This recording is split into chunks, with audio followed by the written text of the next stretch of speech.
Well, good morning, fish fans. Jim here on Thursday, April the 4th. And we're getting ready to take a trip out to the West Coast and see the famous aquarium in Seattle, Washington. Looking forward to that and see what else we can find as far as fish stores out on the West Coast. What I'm going to do is give you a quick update. My wife yesterday took advantage of some time off from work to get into one of the tanks here, or to both tanks, and do her usual gardening. And I've often told you my forest type environment where fish get lost in all of the overgrowth is one style. Her style is much prettier, and I really love it, even though I don't build out to that particular motif as she does. But you can see here, in contrast to the earlier update you saw just last week, what a difference in the tank. From left to right, you have the tall Vallisneria type plants, some cryptid down in the front left hand side there, and that white Betta, by the way, is sitting out there just dying to be photographed for a change. And so let me try and zoom in a little bit on that. Take advantage of that rare moment. And I hope we can capture the finish that is so pretty when the light catches it just right.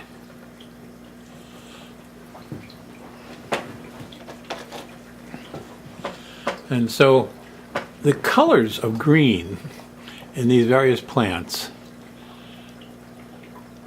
and look how nicely that Betta stands out against that green. Come on, turn sideways, fish, will you? There we go, that's better. There we can show off that iridescent finish on that very beautiful Betta. I'm still looking for a black Betta to go in the same tank. The two Bettas seem to be doing okay in the corner tank. This is the boat tank you're looking at right now. The Amazon has been trimmed back a little bit, right back here. That used to be much bigger, but it's still doing well. And it looks like she's also planted another Amazon up to the left of that green Kabamba. So that one's actually planted in that piece of decoration back there. See how that works out. And then coming across the front, you have that beautiful reddish leaved Ludwigi, I believe it is. I could be wrong on that. And I think that's the outgrowth of that plant we bought at Discus Madness that I was frustrated that they don't give you the roots of. They just trim the big plant that they grow there, and that's what you buy. Our plants to the right of that, you have some more of the Kabamba, and then you have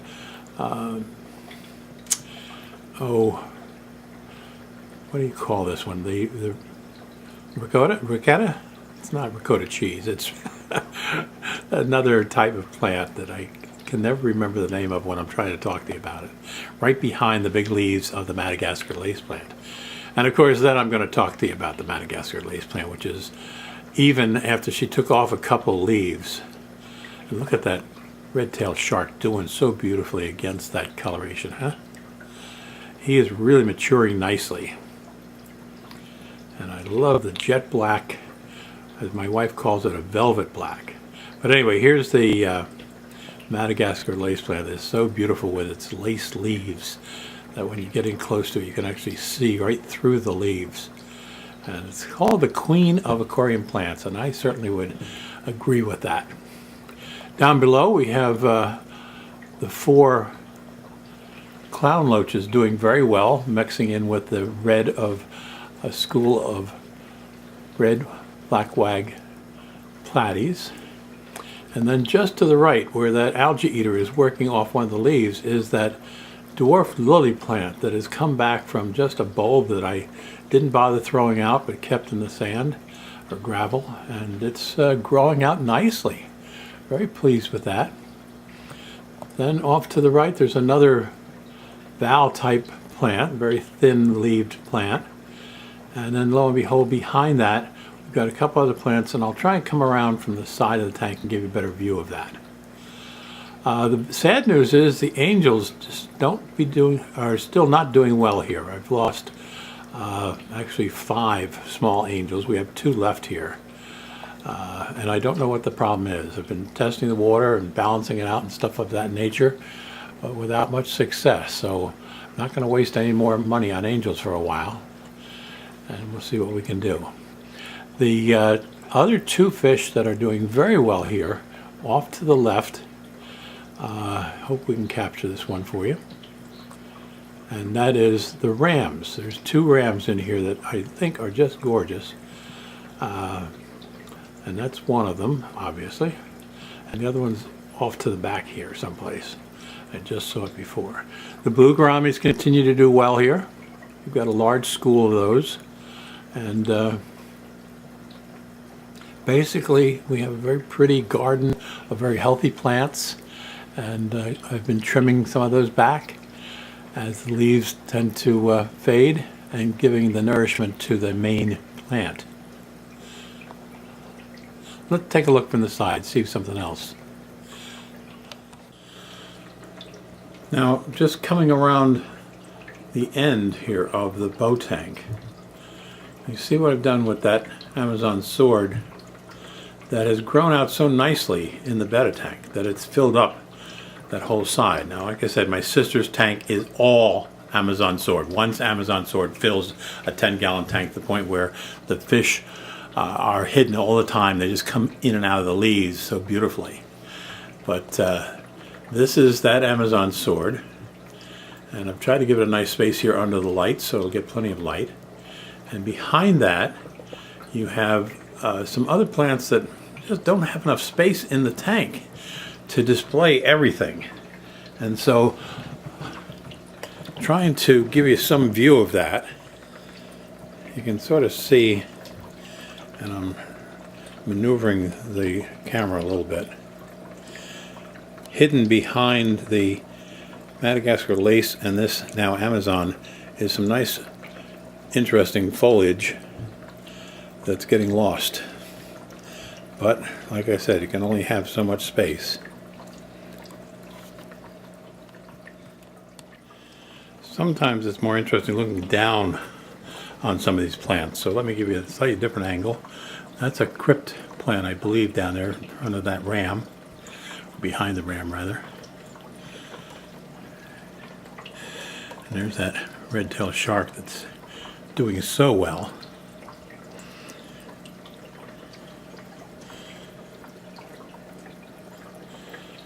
Beautiful fish. And lo and behold, here's another way of looking at that Madagascar lace plant, looking down from the top.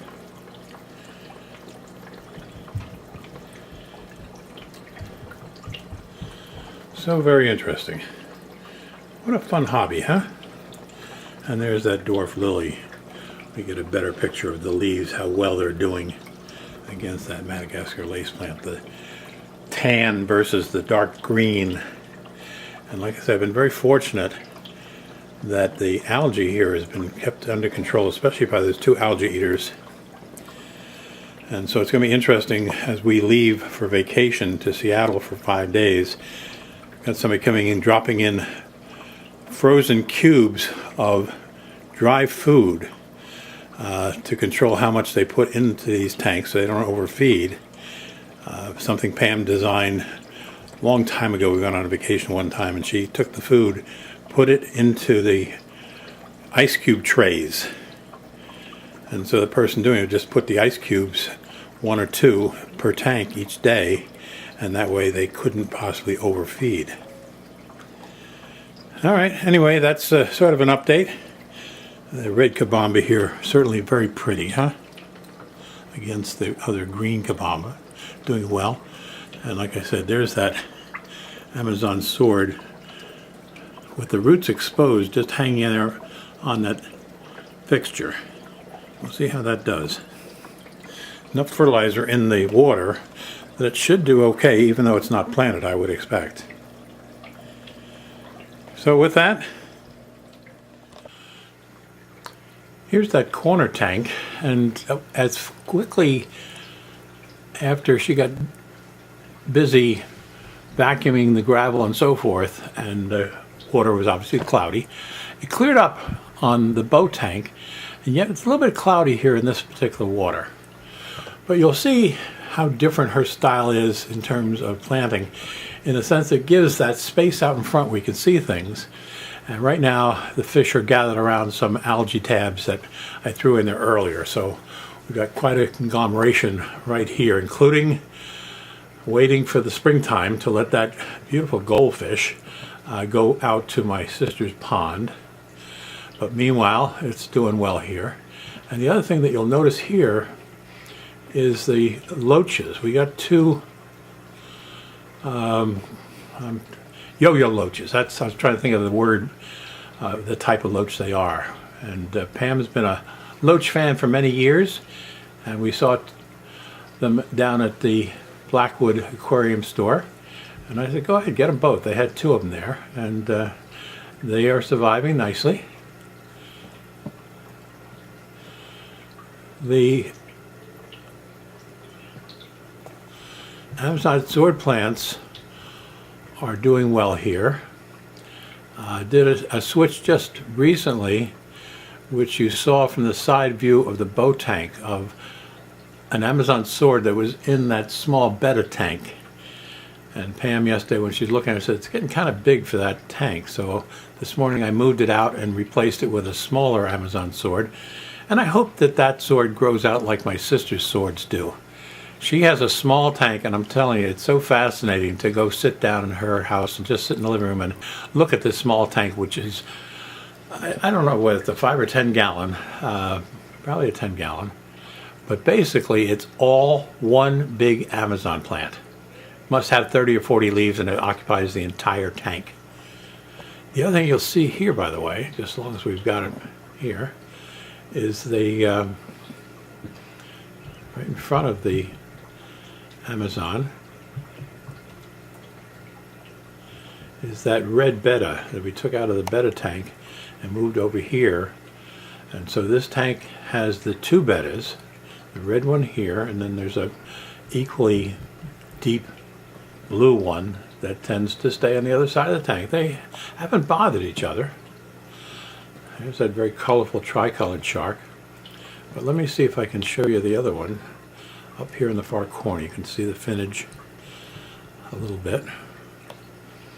And so they're not bothering each other. There's enough planting here, and well, it's getting out of focus because of the plants in the front.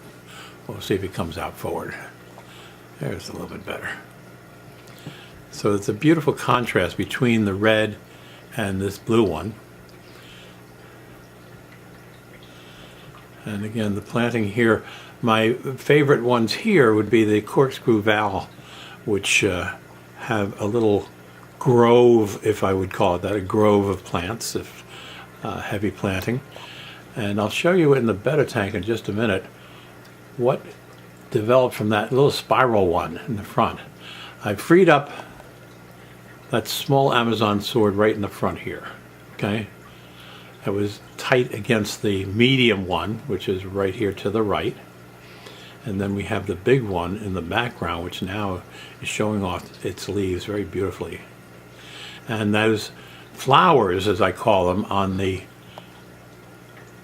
Amazon plant here, still just there. It doesn't seem to be doing anything. I'm not sure whether to just cut it off and reduce some of the energy drain on the main plant.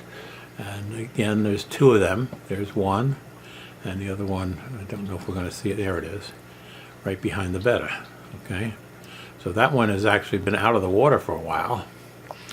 And we have, of course, the beautiful school of neons. There's about 22 neons in here right now, and they're doing fine, in contrast to the loss of our cardinals to that big catfish, which we delivered safely over to the hidden reef, and hopefully somebody has found a nice home for that. But these neons are just gorgeous right now, iridescent in their purple and red, and it's just so neat to have a large school of them to be able to enjoy. And that's in general, Pam's latest work on this particular tank. And again, as much as I like the forest effect that I have, at the same time, I really, when she gets through with it, have to sit back and say, wow, that looks great. And so I hope you can appreciate it too.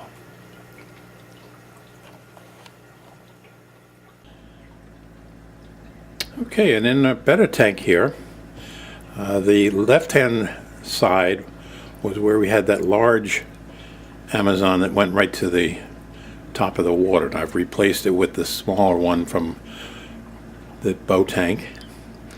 And up front, to the left of the front there, is that very interesting plant, some type of val or sag, I'm not sure. And it was getting lost where it was in the corner tank. So I just moved it over here. Let's see if it gets enough light to grow. And then I took a sprig of that water wisteria and put it over here. And then on the other side we have a small plant and that banana plant that's doing so well. And then she's got Java fern in the back here. But these two fish do very well. I'm very pleased with how well the bettas do in this small environment. Like I say, I think it's kind of challenging to maintain a small tank versus a large tank, but it's working out very well. And what I really like, which you certainly can see here, is I'm getting a reflection from the window. Let's see if I can move this over. Do I get it better? And so you can see the finnage really grown out nicely in both of these bettas. They're very different. I really hadn't paid much attention to the difference in the betta's fins, but as you can see here,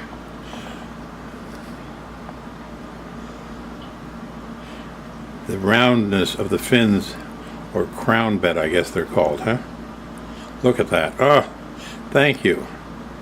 Showing off very, very nicely. They can't see each other, but they do sense the other fish is there. Don't usually get that beautiful a catch of him, but the other one is equally beautiful. But notice how different the finnage is on this particular betta. And see, they sense each other, but they can't see each other because that's actually a black divider there. But somehow they sense each other. I'm sure it's very natural. And so that's our betta tank and the replanting. We'll see how that Amazon sword works out here. And especially I'd love to see this spiral plant grow out. It looks like it's got a lot of potential.